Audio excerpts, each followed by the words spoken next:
Inflation is the buzzword this summer so far.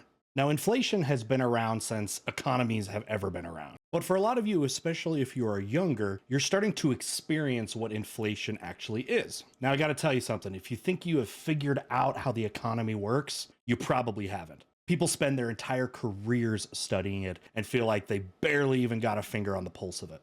However, it is important to understand inflation, or at least its basics. Now, you're probably coming to my channel hoping for historical context, and that's what I hope to give to you today. What we're going to be doing here is Johnny Harris, famous YouTuber, who I've also covered a lot, did a video that he calls Inflation Explained in 6 Minutes. Now, right away, 6 minutes sounds insane. And he's probably going to miss out on a lot of historical context. That's where your boy Mr. Terry hopes to come in. Now, this is going to be a live reaction, and I hope to insert some historical context here and try to add anything that I can, and I'm going to give you my opinions along the way. Now, if the economy is hurting you right now, I got good news for you. How many of you wish there was a better solution to paying off your debt? Today's video sponsor, PDS Debt, has customized 0% interest options for anyone struggling with credit cards, personal loans, collections, or medical bills. Because of the tough few years of COVID-19, certain types of debts can be reduced or paid off much faster while saving you thousands in interest. If you're making monthly payments on your debts and your balances are not going down, this program is for you. PDS Debt rolls all of your payments into one 0% interest monthly payment. Everyone with over $10,000 in debt qualifies, and there is no minimum credit score required. Bad and fair credits accepted. Save thousands in interest and fees. Pay off your debt in a fraction of the time. PDS Debt is offering a free analysis to all of my viewers just for completing the quick and easy assessment at pdsdebt.com/history. That's pdsdebt.com/history. Take back your financial freedom today at pdsdebt.com/history. All right, back to the video.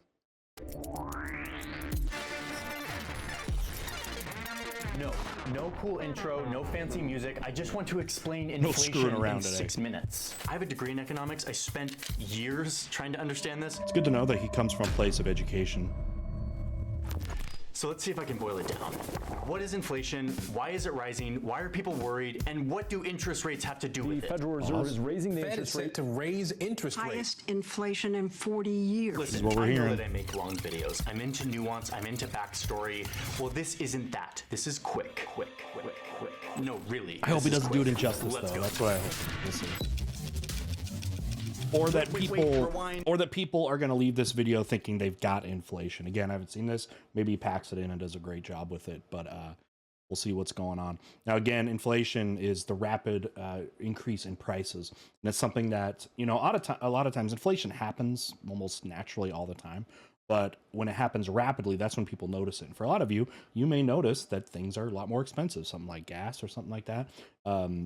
Or any other everyday items. And that's where people start to understand it and see what it is.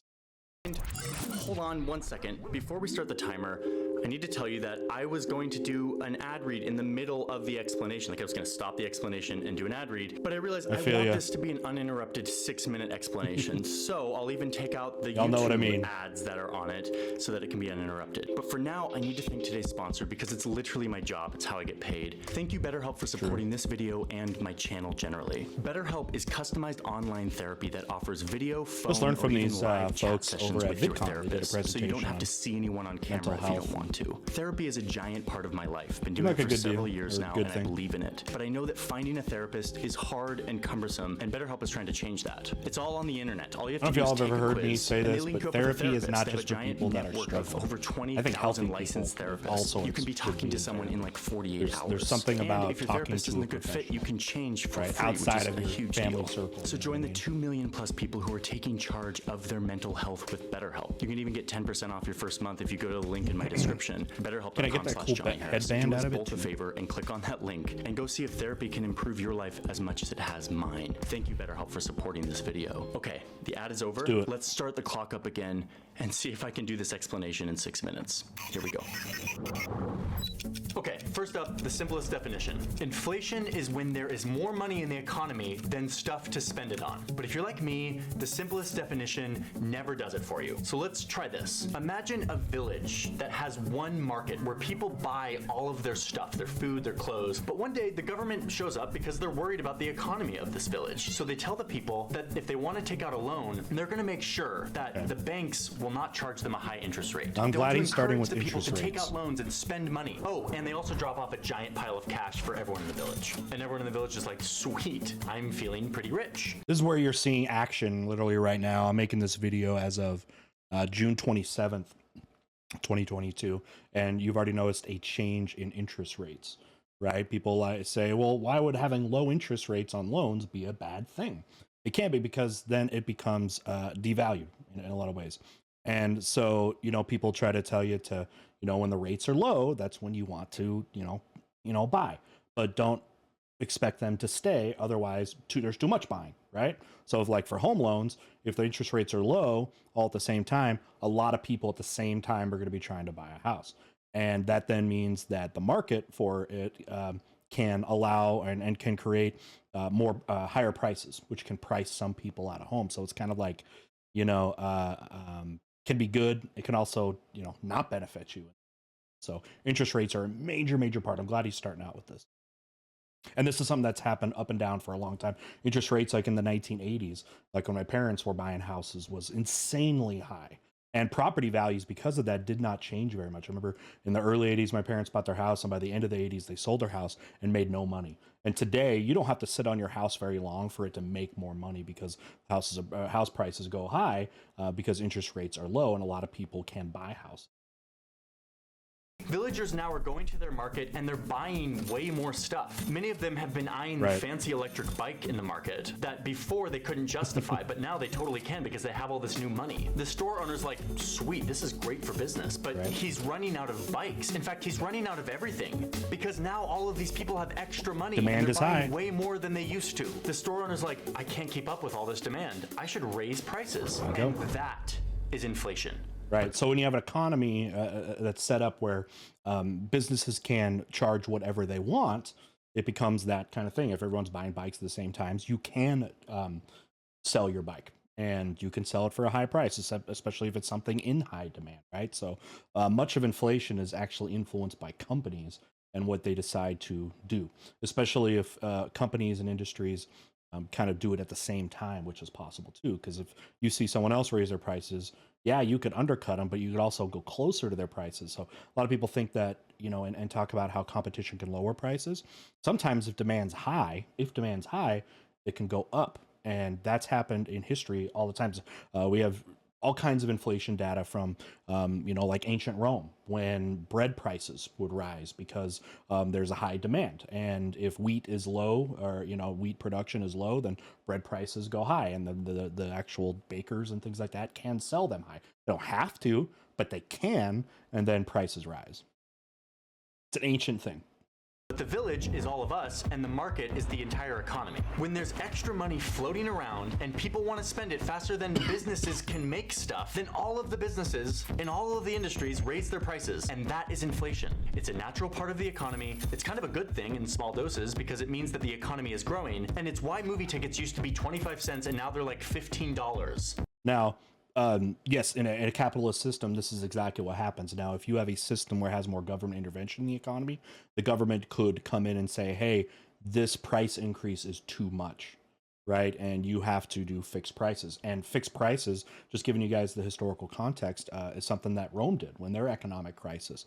The Emperor Diocletian, for example, set and limited the prices of things for that reason, because demand was high for certain products. And people were accusing, again, people that sell stuff as price gouging, right? And it was harming society that way. So we have precedent of this happening in ancient times and modern times. And slowly over time, it's fine. Okay, let's go back to the village and see what happens if we keep going at this rate. The store owner has now doubled his prices on bikes. The interest rate is super low, so he takes out a loan to build a new factory to make bikes. This is good. He's growing a business. But the government money eventually runs out. And his prices are still double. But now the store owner has no one to come buy all of his new bikes. And now he has this factory and more employees, but no customers. He has to shut down the factory, lay off everyone, and slowly start lowering his prices. Okay, historical context, 1920s, the roaring 20s. After World War I, high production was great for like the American economy, for example, and the war was over and people are buying, and again, interest rates are low and people are buying stuff. And then eventually when like the stock market ends up crashing, you'll have some of these factories. And then even leading up to the stock market crash in 1929, there were factories full of undersold goods. That was happening in a lot of industries. Actually, one of the industries that was hit hardest by this of overproduction were farmers. Farmers did great in World War I because the government would just buy tons and tons of farms. You had this incredible need for it, and the government was paying. And then when the war was over, that demand wasn't nearly as high, but there was so much food produced that because of that, they had to, drastically cut their prices. So it hurt farmers that way because of, again, the difference of supply, or specifically of demand, that can happen over time. And that was what happening. Unsold goods and warehouses full of unsold goods on the eve of the of the Great Depression, and then also during the Great Depression. And when you have unsold goods, that means the factories are going to close down on workers and those sort of things. And there's a ripple effect of unemployment and wage loss and all those things. This is called recession.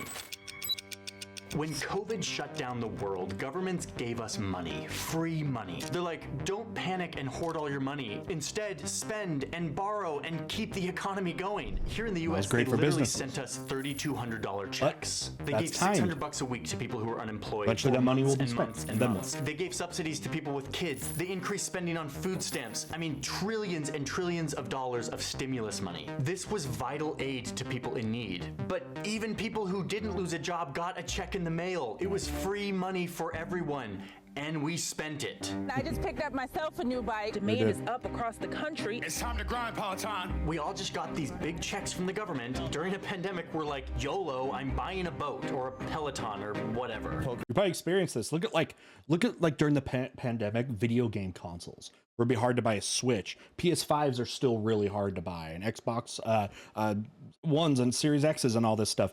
But yeah, a lot of those things, especially stuff that could be used during pandemic time, was like that. Let me give you some historical precedent. During the Great Depression, President Franklin Delano Roosevelt, FDR, put in the New Deal, which was a way to try to increase employment, because unemployment in the Great Depression got up to about a quarter.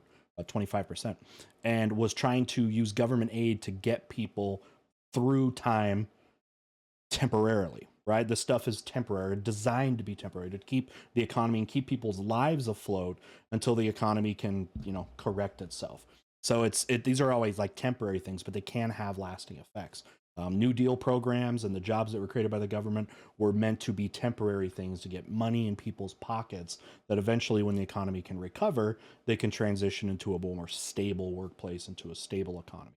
And right now, in 2022, we're not out of that yet. We're still where we're feeling the effects and still in that transition period in a lot of ways of the government support that happened around the world, and the effects that are happening, both good and bad, temporarily. So there's still a lot of things that are going to be working themselves out here in the near future.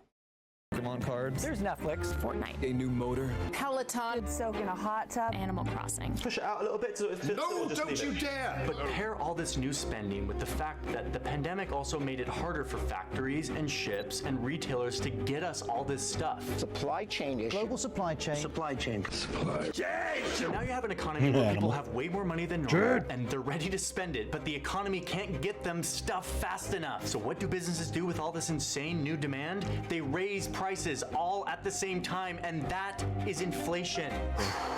Look at something like gas, right? Look at something like gas. Total commodity, high demand, was low in demand, during the pandemic when people were working from home or just staying away from work. And so you had that. Now that everybody is doing it at the same time, so production went down.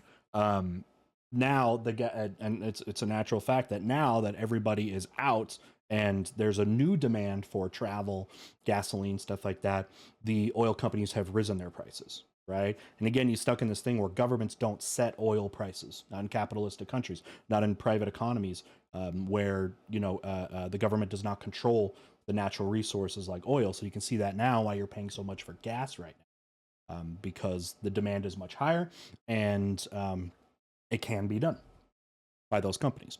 I feel like we're getting this at this point. But what do interest rates have to do with all this? Raising the interest rate. It's kind of the backbone of this. Federal Reserve. Federal Reserve. Most countries have a central bank, the puppet master of the economy, the bank of all banks for that country. But it's not like a normal bank that stores our money and then lends it out and collects interest to make profit. That's Correct. what a It's not normal Wells private Fargo. bank does. The central bank, which we call the Fed here in the US, is run by the government. So their job is to set the rules or policies that all the other banks have to follow. And the central bank isn't motivated by profit, but rather their job is to babysit the economy, to keep it growing, to make sure people have jobs, to make sure that prices don't fluctuate too much so that we can keep growing nicely. And a lot of people no don't like the Fed. slowdown, no recession. A lot of people don't like the Fed. They want to see the banks be able to operate more on those principles, taking away sort of the backbone of it. It's been a debatable thing ever since it came around in the 19th century, is the role of the Fed.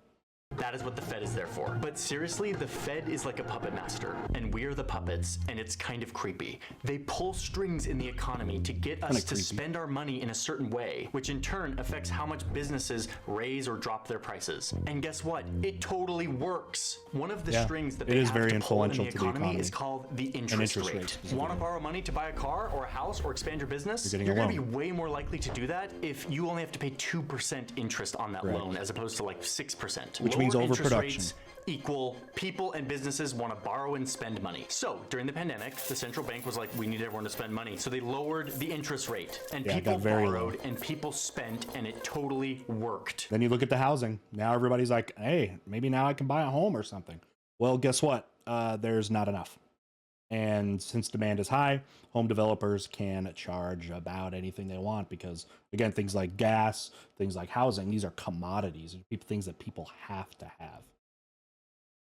We're like freaking puppets. So a low interest rate helps stimulate the economy. But once again, we're in this same place where there's now too much money to borrow and spend and not enough goods and services to spend it on. So what do businesses do all at the same time? They raise prices to meet all this new demand all at the same time. And now your money is worth less. And that is inflation. Home prices rising at their highest rate. Rents are going up by nearly 24%. It's kind of like if you're getting this impression here, what everybody in the economy is largely doing the same thing, whether it's buying or selling or neither, inflation happens.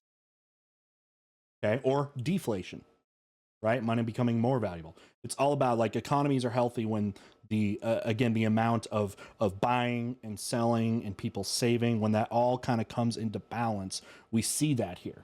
Now, a lot of countries have tried to address inflation in a lot of ways. Again, you're probably here for historical context. One of the most famous instances of hyperinflation, which is like inflation to the next level, would be Germany after World War I. Weimar Republic comes in and replaces the old empire, German Empire, and starts printing money irresponsibly, leading to German marks, which is their money, becoming so devalued that it was literally worthless. Where you could buy a loaf of bread for like 1 to 3 or something German marks, and all of a sudden that turns into 1,000 quickly, and then it turned to 1,000,000, and then it turned to like 1,000,000,000 marks. And when you start talking about those kind of astronomical numbers, you're literally saying your money is worthless, and that was a problem there. So countries have, tried to do things in a lot of different ways. And especially since the Great Depression, governments have, it seems like, a much better idea about how to adjust those things. In the United States, a lot of organizations were created after the Great Depression to do things like protect your banks, your money that's invested in banks. And again, more maybe control over interest rates and a lot of other different things that that you can look into. But yeah, all kinds of new things being created to help the extremes from happening. Doesn't mean they won't happen. We saw it in 2008. We're seeing things happening right now as a result of COVID, and they'll happen more in the future. What's happening right now? All the prices are rising kind of at the same time. What that means is that your $100 bill is now worth 8% less than it was last year. Like the same money is worth less because your purchasing power just got diluted. And imagine if that keeps happening. Like instead of 8%, it's 50%. Now your $100 bill is worth what $50 used to be. And that's when people start to freak out. And our economy that's built on human psychology starts to falter and we fall into a recession or a depression even if it gets real bad, which is exactly what the Fed is built to avoid. So they're back to pulling their strings and they've started raising rates. The Federal Reserve is raising interest rates. Federal Reserve taking action to try and curb. From what I understand, it is helping things almost immediately. From what I understand, again, this is tonight. It is June 27th, where the housing market, it seems like, is starting to begin the stabilization, and rents will probably go with that. It does seem like that is very early stage.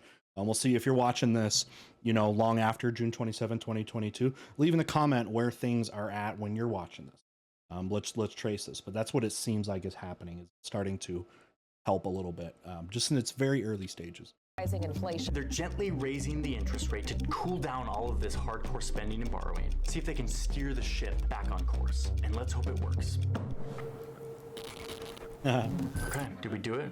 Did we do it in the time period that I promised? We don't count the other parts outside of the 6 minutes.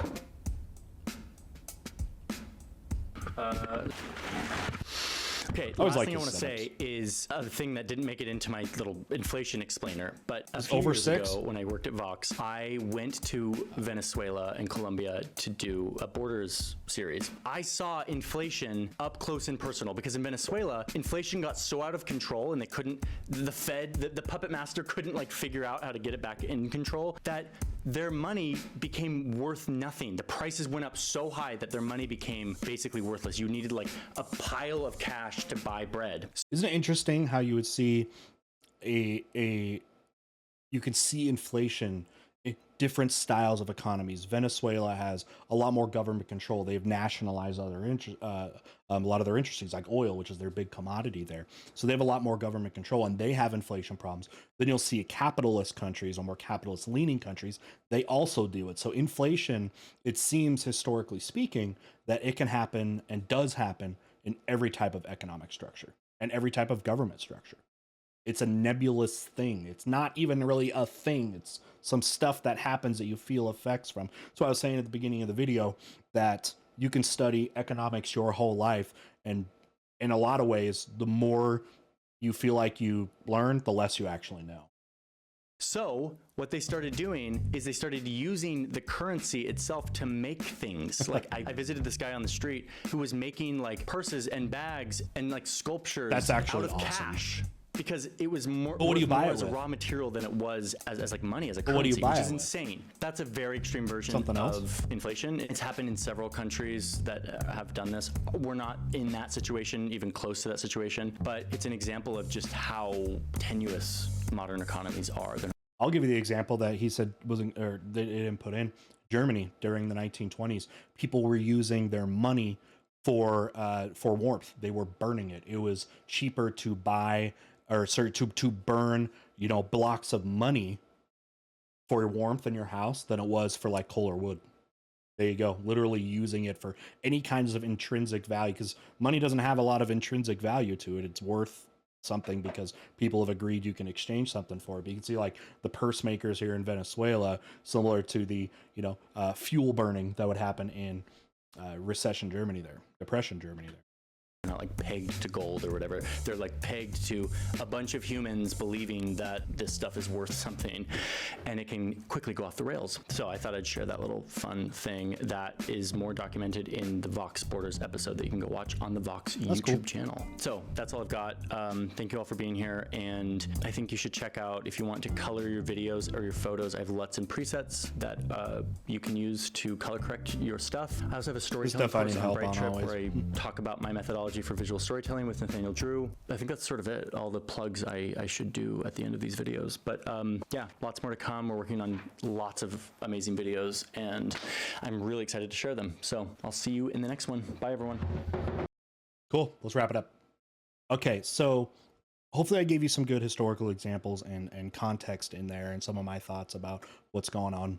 But hopefully you're watching this, and if you and in doing so are trying to understand what it is like to live inside of the inflation that's happening, right? And to see how it's going to change and chart this. Like, we're all part of history now. We're going to be talking about this for years to come, about COVID and then its effects on the economy and what was how it was responded to. So we're living it right now, and hopefully in a way this can be used as documentation for future historians that way. But then also you can be a more informed participant in the economy and in society as these changes are happening right in front of us. All right, so again, thanks to Johnny for doing what he was doing. Again, trying to do something in 6 minutes was very difficult. Hopefully I was able to add some things. I mean, overall, he tried to hit the big things, but, you know, of course, left a lot out. And if you think there was things that were left out about how the inflation works, go ahead and add it down below. And hopefully we can inform people and keep on learning about this and learn from different perspectives to, you know, better understand these type of situations. All right, with that, thanks again for watching. If you stuck around this long, hit that sub button. If you think that you liked this, hopefully you did, you can hit that like button. We cover a lot more things like this. Head down below, there's Discord. There's my gaming channel where I do a lot of streaming, other fun stuff down there. All right, with that, we'll see you next time. Bye.